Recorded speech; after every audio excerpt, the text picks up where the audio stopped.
Assalamualaikum warahmatullahi wabarakatuh. Perkenalkan, nama saya Rangga Firdan Adha. Saya dari Prodi S1 Pendidikan Teknik Elektro offering B dengan mata kuliah Belajar dan Pembelajaran offering E3.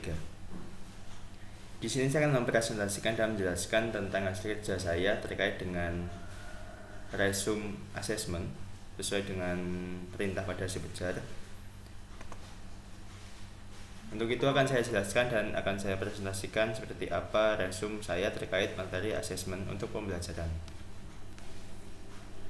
Asesmen untuk pembelajaran atau assessment for learning menurut Eko Putro Widoyoko, asesmen adalah sebagai kegiatan menafsirkan data hasil pengukuran berdasarkan kriteria maupun aturan-aturan tertentu.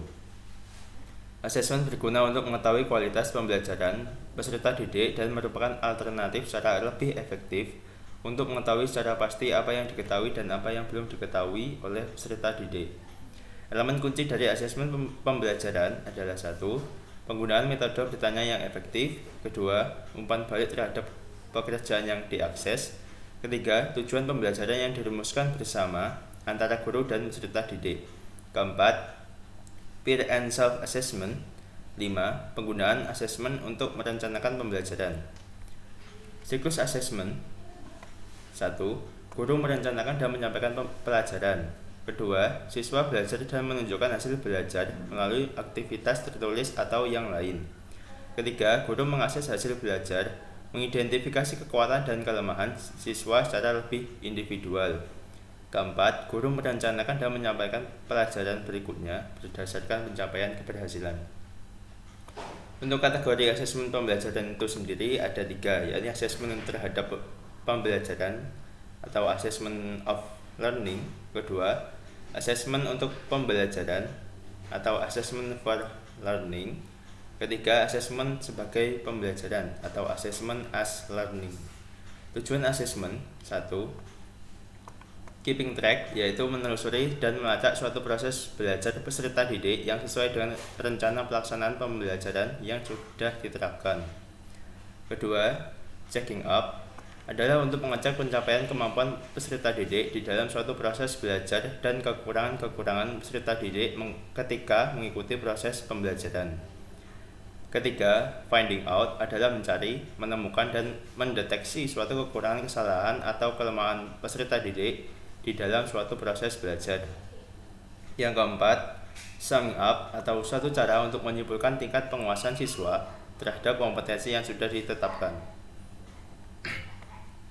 Fungsi asesmen itu sendiri ada 2, yakni fungsi formatif dan fungsi sumatif. Fungsi formatif itu sendiri adalah di mana asesmen yang dipakai untuk memberikan umpan balik atau feedback terhadap para guru.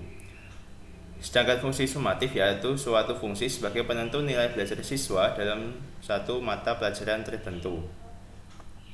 Jenis-jenis asesmen ada 3, yakni performance assessment, penilaian portofolio, dan juga product assessment dan self-assessment. Untuk pengertiannya sendiri, performance assessment adalah suatu jenis asesmen yang menyuruh para peserta didik untuk melakukan demonstrasi bersamaan mengaplikasikan pengetahuan dalam berbagai situasi yang dikehendaki. Kedua, yakni penilaian portofolio atau penilaian proyek suatu tugas dalam bentuk investigasi yang dimulai dari pengumpulan, selanjutnya pengorganisasian dan evaluasi sampai tahap penyajian data. Kemudian yang ketiga, sekaligus yang terakhir adalah product assessment dan self-assessment, yaitu suatu penilaian keterampilan dengan cara membuat suatu produk tertentu. Sedangkan self-assessment akan dilaksanakan sendiri oleh peserta didik atau guru yang bersangkutan untuk kepentingan dalam pengelolaan kegiatan belajar mengajar. Seperti itu rangkuman dari materi assessment dan yang bisa saya jelaskan dan juga bisa saya sampaikan terkait dengan resume dari asesmen itu sendiri. Baik, sekian, terima kasih. Apabila ada salah kata saya mohon maaf. Assalamualaikum warahmatullahi wabarakatuh.